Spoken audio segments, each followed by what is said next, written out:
Welcome to the REI Diamonds Show with Dan Breslin, your source for real estate investment jewels of wisdom.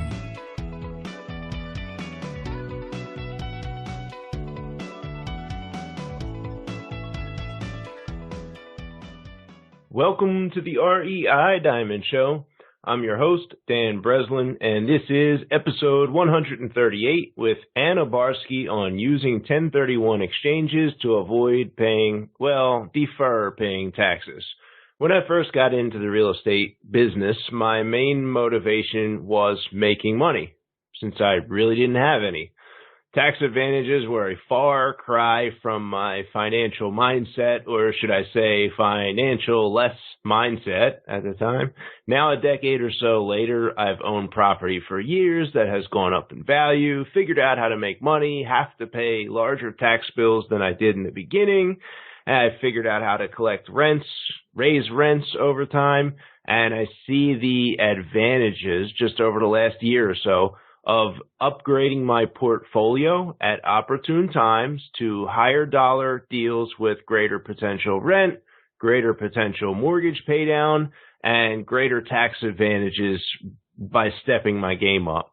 I recently completed my first exchange with today's guest, Anna.barsky of 1031 IPX, 1031 Exchange Company. And she has accepted my invitation to join us here and go through some detailed questions which have been rather hard to obtain the correct answers for me during my own exchange that I just mentioned from attorneys and from accountants.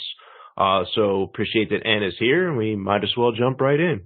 All right, welcome to the show, Anna. How are you doing today? I am doing well. Thank you so much for having me.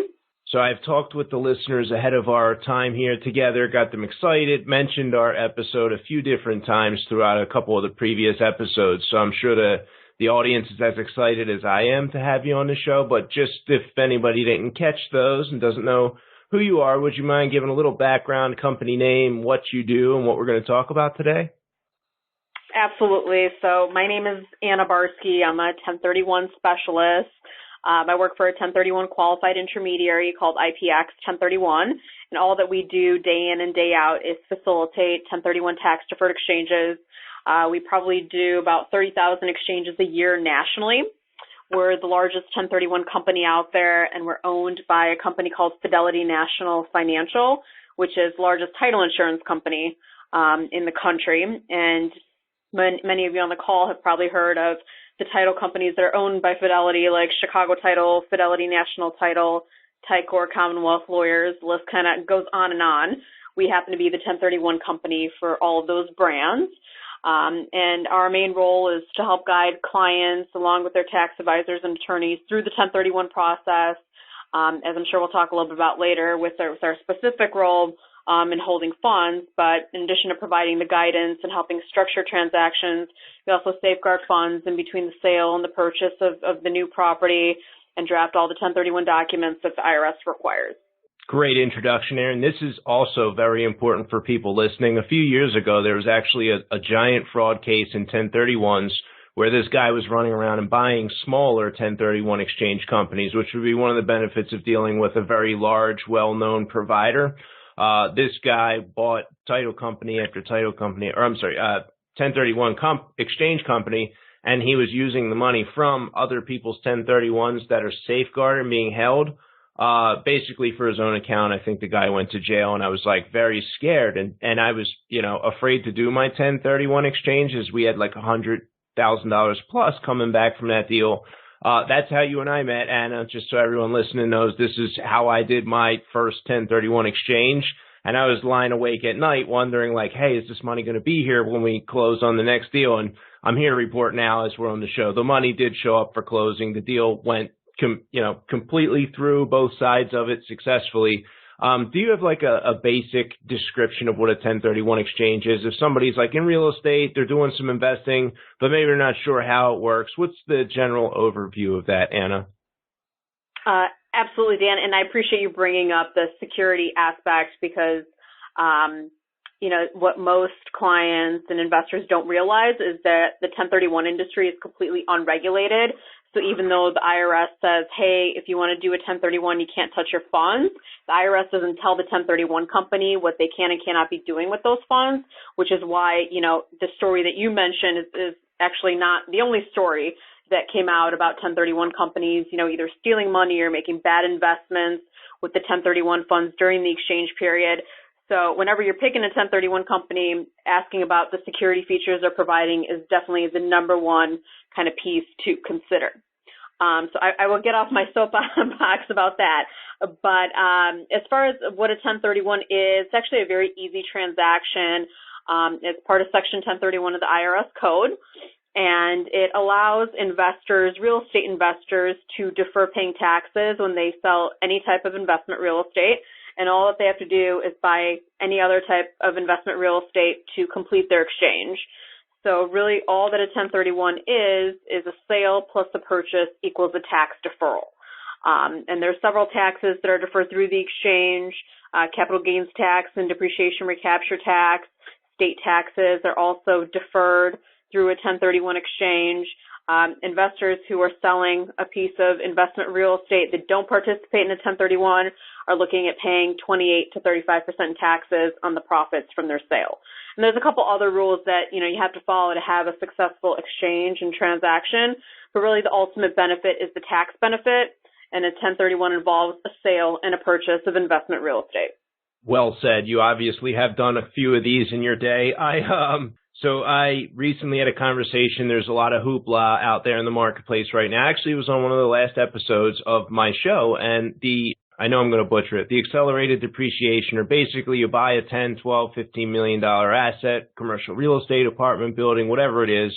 The economics of it work in the 10, maybe 5 million plus, because you pay an engineer about $10,000 and you get a first year depreciation paper loss that's very significant. And a lot of investors who are high income earners, this is important. It's important to me. And the comment the gentleman made as he was describing that was, oh yeah, I hate the 1031 exchange. It's kind of like obsolete.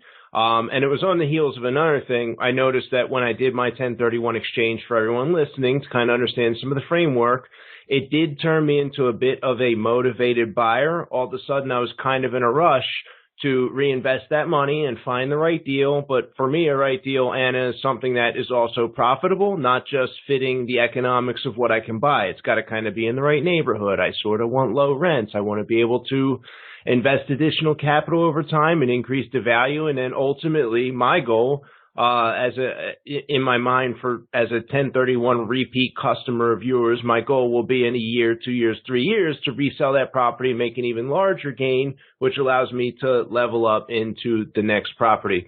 Would you mind touching on the deadline and some of that motivation? I'm sure you've witnessed people in my shoes who've had to obviously, run fast, identify a property, and maybe some of them failed and didn't meet the deadline. Maybe some of them did meet the deadline. I mean, can you just touch on that, what the deadline is when you sell a property, and maybe some of your experience in some of the clients, just like my own? Sure, yeah. So once the sale closes, the 1031 clock starts. And the exchanger, the client has 45 days from the closing of the sale to identify potential replacement property, and 180 days from the closing of the sale to purchase one or more of the identified properties. So you can only buy what's been identified within that 45-day period. And you're absolutely right. The clock, starts ticking, and then the 45 days goes very, very quickly. So the biggest piece of advice I can give is plan ahead, right? So once you know that you want to sell a piece of property, you have the property on the market, let's say you have, a potential buyer, maybe a couple potential buyers that have thrown out LOIs, or maybe you have a signed contract on the property that you're selling, start looking for that new replacement property right away. You don't have to wait till the sale closes and the clock starts ticking. One question that I often get is, okay, well, I really want to plan ahead. I want to do this right. I want to get a great replacement property. Am I able to put down an earnest money deposit and sign a contract for my replacement property before I close on my sale? And the answer to that is absolutely yes. So you want to get that lined up so the 45-day identification period and 180-day exchange period isn't an issue. Because, Dan, you're absolutely right. Once you get into kind of the 1031 game and the clock starts ticking, you may end up in a situation that just to get the tax deferral, you purchase a property that you otherwise may not have purchased just to get that tax deferral and complete your exchange. And we've definitely seen clients that, do that. I've never surfed, but I've seen enough videos on YouTube and on TV that you see like the guy catching the huge wave, right? The thing that's like 15 feet above him and it's curling over his head. And he surfs his way out of there and you're like, man, how'd that guy like ride the wave like that? That's like amazing. It's a miracle. For me, I sell a lot of properties, Anna. We closed 110 deals so far this year. So going to closing is nothing new to me. And I know a lot of people who maybe aren't doing the same volume. Closing a property to sell a property alone is a bit of a miracle in itself sometimes. There's inspections, there's mortgage contingencies, and we're just doing residential mostly. But I mean, I'm sure as you get up into higher dollar amounts, deals are falling apart at an equal or even maybe a greater rate than the deals are falling apart in our residential real estate flipping business. So it felt to me like to have the buyer get through their inspections, the mortgage, etc. I had all of that rolling first. Simultaneously, like you said, I was looking for and identifying the right property, and I did get lucky. And it felt like I was surfing a wave, and I like caught that thing just perfect. And I think I could see like the danger in trying to do the 1031 exchange, 100% of the time at a high volume, maybe over the course of time, or maybe even with bigger dollar deals. And it's kind of like putting it all on the line. There must be some risk that, one of the deals falls apart. Maybe I sell the deal and then all of a sudden the one that I'm buying is not suitable, or the financing doesn't come through in time, or any variety of things that could kill that deal. And then I'm kind of stuck holding the bag and having to make the payment on that, on those tax gains that I was trying to avoid with the 1031 exchange. So I feel like I can't count on the strategy necessarily as like 100% go-to sure thing for me maybe over the rest of my entire life. But do you have any insight as to like what is the stick rate where people have placed the money with the 1031 exchange intermediary yourself, and then they had their exchange period expire and maybe had to pay the taxes? I mean, are we talking 50-50? Are we talking 75% of the time the 1031 goes fully through successfully? I mean, what are the numbers looking like on that end of the business? I would say about 15% of our exchanges fail. And then there is a small amount that end up being partial exchanges.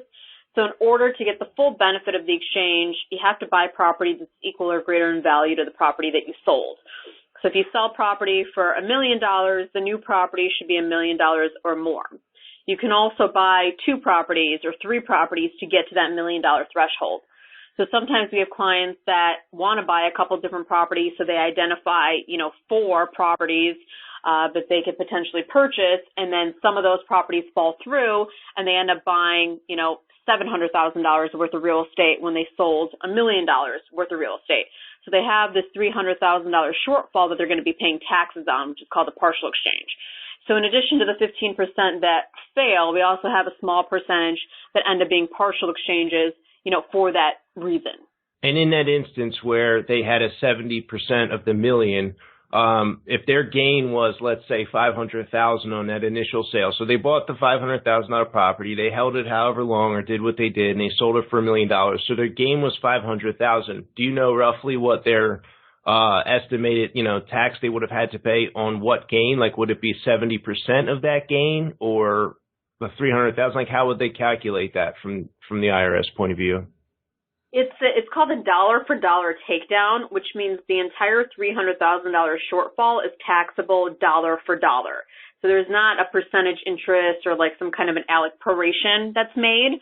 It is, like I said, a dollar for dollar takedown. So if you sell for $1 million and you buy for $800,000, you're paying taxes on $200,000 of profit. If you sell for $1 million and buy for $700,000, you're paying taxes on $300,000 of profit.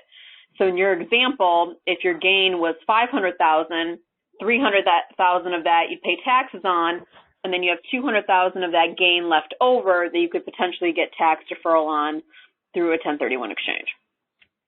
Let's just twist the example a bit and say that they bought the property for $800,000, sold it for $1 million, but then only found the 2 out of the 3 closed and it was $700,000. Would they be paying only on their actual gain, or would they be in a situation where their gain was on paper $300,000, even though they only made $200 in profit? It would only be up to the amount of your gains. You'd pay taxes on $200,000, but there wouldn't be any tax deferral in that scenario at all, right? So you've Gotcha. tried So in a sense, it would be a fail then. You got it. Makes sense. Okay. So I have a couple technical questions that I've gotten some answers from that I do not know if they were 100% accurate. And so one of those is the selling person or entity that sells the property. So if I, Dan Breslin, sell the property out of my name, do I have to buy the next asset in Dan Breslin, or am I able to, let's say, add I have an LLC for my properties in Philadelphia. Would I be able to buy the next asset in that LLC in Philadelphia, or maybe a single asset LLC where I was like creating a new one for the new asset? Or would I have to buy in my name because I sold out of the gain in that first property in my own name? The 1031 rule is that you have to maintain taxpayer continuity. So the taxpayer has to be the same throughout the exchange, not necessarily the title holder. So if you're selling in your individual name, you have some options on the purchase side. You could take title to the new property in a single member LLC, of which you are the sole member. You could take title to the property in a revocable trust or a living trust, of which you are the trustee. And the reason that works is because those entities are disregarded entities for tax purposes. And you want to make sure that you treat those entities that way. So the underlying taxpayer is still Dan, and that's really all that the IRS cares about, is that the underlying taxpayer is the same. Gotcha. So if I was selling out of my LLC and the Philly LLC sold the property, would I then not be able to buy that in another LLC? Because it would, even if it was a single member LLC, would I be restricted to have to purchase in that LLC again, or would I still have those same options open if it were my own company? Yes, Philly LLC is a disregarded entity for tax purposes, a single member LLC of which you are the sole member. You would have those same options that I just mentioned for the replacement side. Am I correct in assuming that I'd be restricted to, I wouldn't be able to say, take my gain from Philly member LLC and then invest in a partial LLC interest of, say, an apartment complex or something of that nature where we're going in on a syndication? Would that be excluded from this scenario? Correct, because if you're buying into another entity, one, you can't purchase an entity interest, so you can't buy a partnership interest or an LLC interest to complete your exchange. You have to buy fee simple interest in real estate.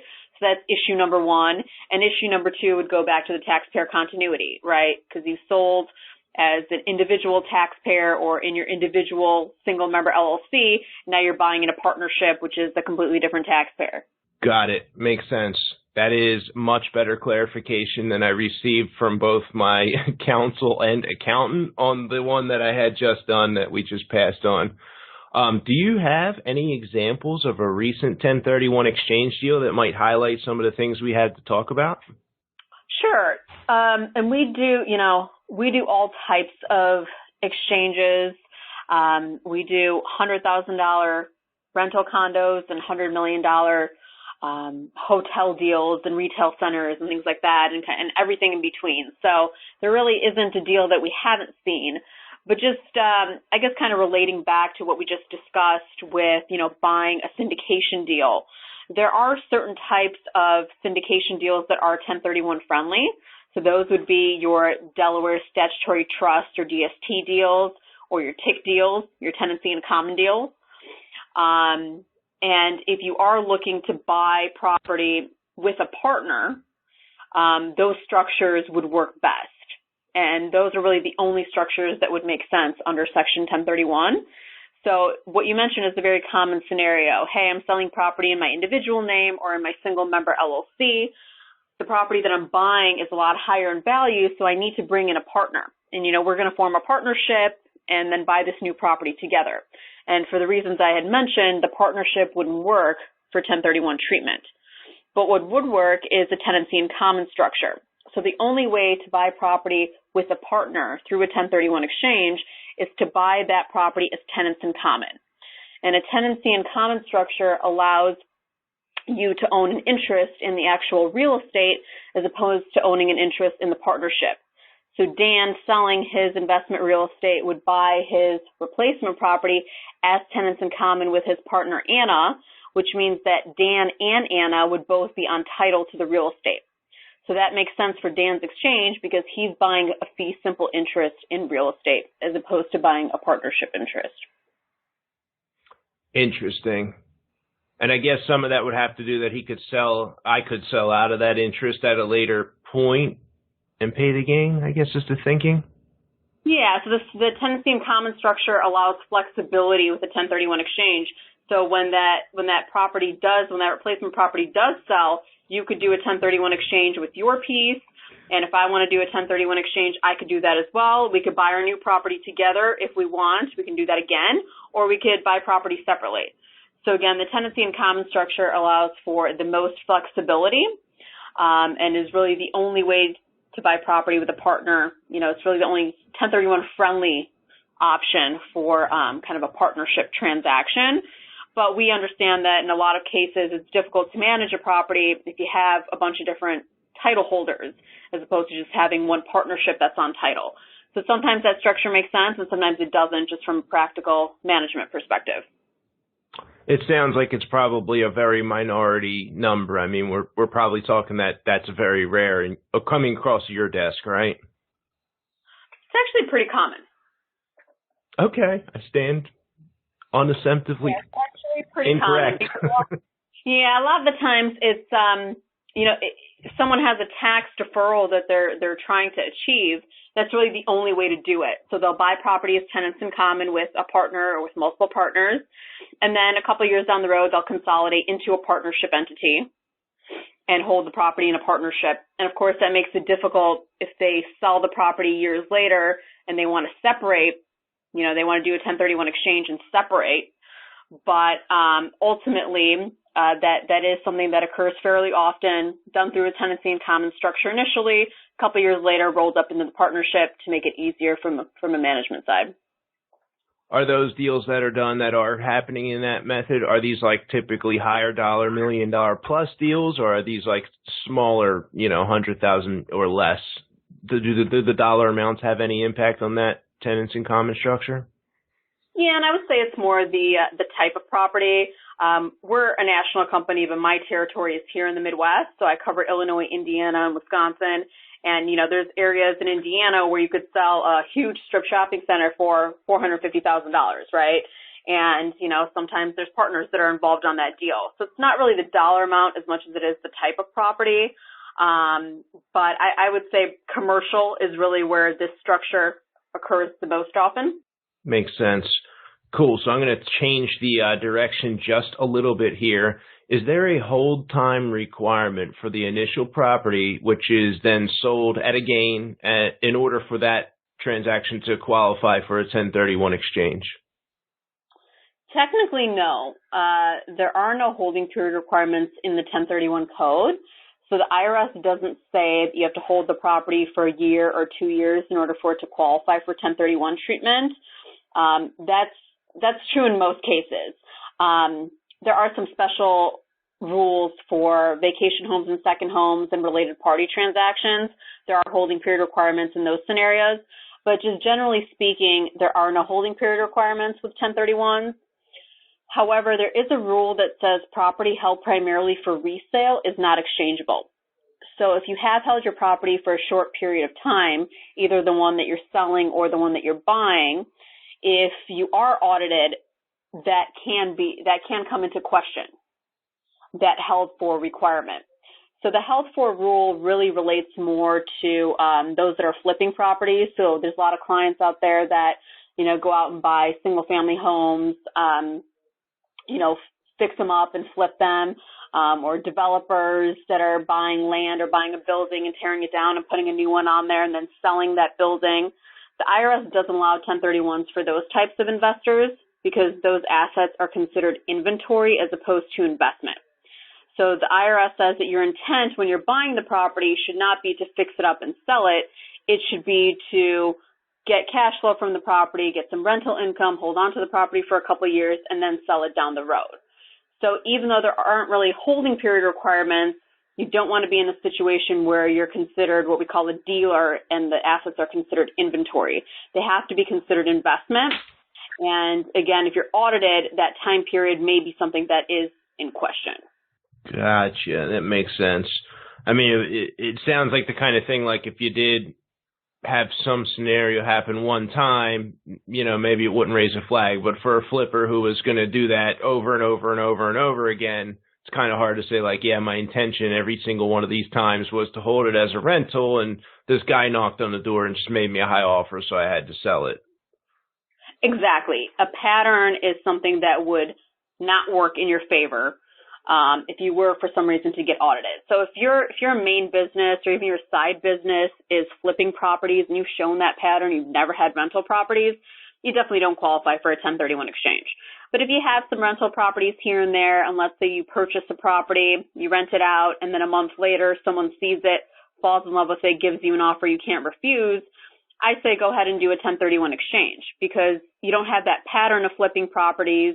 Your intent was to hold on to it. You showed that intent by renting the property, and you didn't solicit the sale. So I think that is a great exchange opportunity. So it's kind of a case-by-case basis. Is the solicitation of a sale something that would be written into that same restriction? Like, hey, if you were to solicit the sale and they saw the active, listing right afterwards, you kind of have like the smoking gun and you shouldn't have done that, right? Yeah, I'm sure that's something that the IRS could potentially use against you, again, only if you're in a situation that you're audited. Yeah, and I ask these questions. I mean, I follow the spirit of the law and the spirit of the tax code with the way I file my taxes. I try to consider like what they were after and try to do things, as right as possible in there. So I'm not trying to get around them with this questioning, but just trying to understand the actual intent of what they were trying to get across when they wrote these different codes into place. Right. Disclosure aside, I have another example here that I'd like to run past you because I was confused about it when I looked at a couple deals that were going to be done with 1031 exchange. So I'm going to keep the numbers small just for simplicity's sake here. Person buys a property. I buy property for $100,000. 5 years later, the property has gone up in value. I do a refinance and I take $140,000 mortgage against that property. And let's just say later that year, I end up with a sale on the table at $180,000. And so I end up with cash received at closing of $35,000. We'll just say I paid $5,000 to an agent closing call. We're keeping it simple here. How would the 1031 exchange work in that instance? Sure. So the value of the exchange is the same no matter how much debt you have on the property, no matter what your profit is. The 1031 rules are always the same. You have to buy property equal or greater in value, which is the contract sale price minus closing costs and commissions. So in your example, it would be the $175. And you have to use all of the proceeds from the sale towards the purchase of the new property. So I think you said you have about $35,000 of proceeds left over, right? Correct. Yeah. So you'd go to buy your $175,000 asset. You'd have to use the $35,000 in equity first, and then the $140,000 that you have kind of as a balance, you can either get another loan, or you could throw in cash, or you could do a combination of both. Okay. That was one that some larger apartment investment folks are using as their strategy, and they're pulling that cash out of these deals and doing the 1031s at a later point. And I guess they were correct in the way they described it. So I appreciate you bringing me up to speed on that one. And you definitely don't want to do a refi right before a sale in a 1031 exchange, but you can, of course, refinance your property and then a year or two down the road, sell it. And again, the rules would be the same as far as the value of the exchange. Yeah, is there actually like a restriction or rule regarding the refinance and the timing of that would help us be aware? There's not really a time period, but it is frowned upon to refinance right before a sale that involves a 1031 exchange. So it should certainly be a couple of years beforehand. Otherwise, the transaction can be seen as aggressive. If the transaction's seen as aggressive, is there a task force or an audit force that comes back? I mean, what's the risk of that type of scenario where someone does refinance and sell 2 months later? Well, it would only come up again in a case of an audit. So it wouldn't, 1031 doesn't necessarily trigger an audit, but if for some reason the taxpayer was being audited, there's a 1031 involved, that would be a piece of the transaction that the IRS would look at, most likely. And potentially disallow that 1031 after the fact during the audit? Potentially. And it's difficult for us to know exactly, what the IRS auditor on that particular day would be thinking. But generally speaking, when we say it's an aggressive transaction, that means that that's something that would be questioned under audit and potentially disallowed. It's the kind of thing you wouldn't want your client calling you up and doing that every third year with each one of their 1031 exchanges, right? I mean, at some point, would you guys even, besides frown upon it, not necessarily do the exchange on their behalf? So we don't play judge or jury, and with our roles, our kind of very limited role as the 1031 intermediary, we're actually prohibited by the IRS from giving any legal or accounting advice.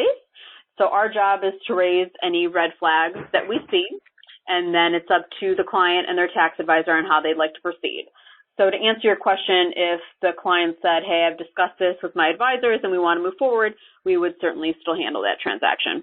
Perfect. So my last example / question here is kind of pertaining to what the deal that we actually did, but there's a secondary question that would be attached to it as well. So we sold the property for $125,000 and we had to put $3,000 in escrow at that deal, which is about to be released. It's been 6 or 7 months since we closed the deal.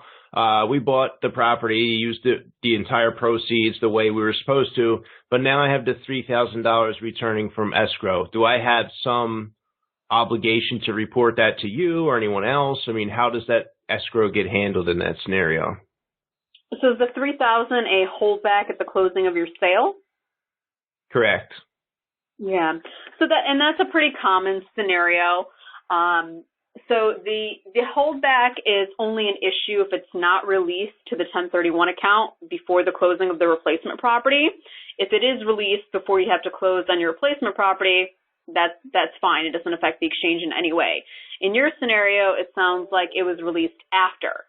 So I'm not sure if you had this, your 1031 company gave you this option, but option number one would be to replace that $3,000 with your own cash so you can get the full benefit of the exchange. Otherwise, that $3,000 would simply be taxable to you, and it's just the $3,000. Gotcha. That makes sense. And then I guess the second piece of that was the overage funds on an exchange of some type. Are they able to be used to renovate or improve the property to carry on the rest of, can I buy a property for more money, get some improvements done with overages and things like that? Or is that kind of I don't even know how this scenario would unfold or what it would look like, but have you seen people do renovations or improvements to the replacement property? We have, and that has to be done under what's called an improvement exchange or a built-to-suit exchange. And the transaction would have to be set up as such because an improvement exchange is a completely different animal. It's very different from a regular exchange. The improvement exchange has to be set up prior to the closing of the replacement property. The reason is because the IRS doesn't allow the exchanger to take title to the property until the improvements are done. So during the time that property is being rehabbed, the exchanger doesn't have title to that property. Title to the property is actually held by us as the 1031 company. So the way that it works is we set up an LLC, of which we are the sole and managing member of, and we use the funds in the 1031 account to buy the replacement property. During that time, the client would have us make appropriate disbursements out of the 1031 account to improve the property. The improvements would have to be identified within the 45-day period, just like the replacement property would be. And then whatever improvements are done during the exchange period, during the 180-day exchange period, would count towards the value of the exchange. So let's say you have a client that sold property for $500,000. They bought another property for $300,000. Then they put $200,000 of improvements onto that property within the 180-day period to get themselves to the $500,000 value so they could get the full benefit of the exchange. So day 180, our LLC would essentially be selling the exchanger a $500,000 asset after those improvements had been done, and that way the client can complete a full exchange and get the full benefit of the 1031. In a super quick nutshell, that's how it works. Those transactions do tend to be complex. So, the takeaway is they're certainly possible. You want to make sure you get the 1031 company involved before the closing of the purchase, so we set it up as an improvement exchange. You want to make sure you're able to get a lot of improvements done within the 180-day period, because the time periods are exactly the same in a regular exchange as they are in a reverse or in an improvement exchange. And the fees are a little bit higher in an improvement exchange than they are in a regular exchange. So there's also kind of an assessment that is done beforehand, because you want to make sure that the tax you're deferring on the value of the improvements is worth the fee. Perfect. That is interesting. That's a quick deadline there for the improvements, the 180 days. Are there many of these that come across your desk? We probably do about 80 of them a month nationally. And we have a specialized department that handles them. So we have about 10, 12 full-time employees. That's all that they do day in and day out.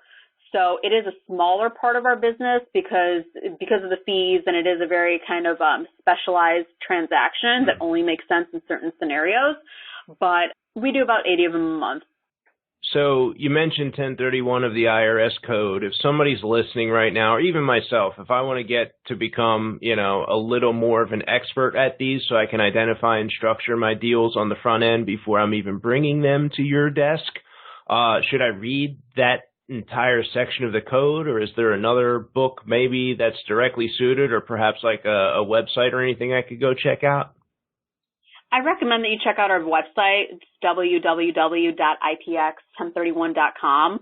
We have a great website with a lot of information. It's very interactive, so there's calculators on there where you can calculate your capital gains tax and your tax liability. You can calculate your time periods.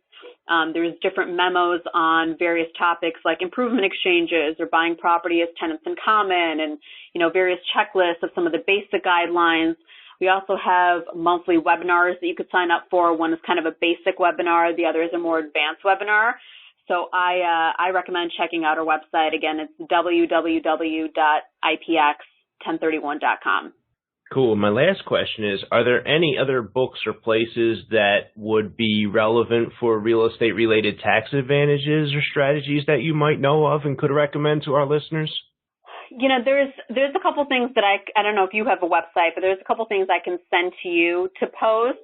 I think reading the actual regulations is very tricky and very daunting. So having a resource that kind of summarizes the regulations and also summarizes some of the private letter rulings and revenue procedures is a little bit better and easier, just a little bit more friendly. So there's a couple items that I could send you that we produce that would be a great resource. So is that something that maybe you'd like to share your email address? So if someone wants to reach out, get in touch with you guys to maybe facilitate exchanges, is that an appropriate request that our audience could make from you guys? Absolutely. We have tons of information, but the piece that I really like is called our reference guide, and it goes over all the 1031 issues and topics that could pop up and gives you a nice little summary in a very easy to read kind of format. So did you say like my email address?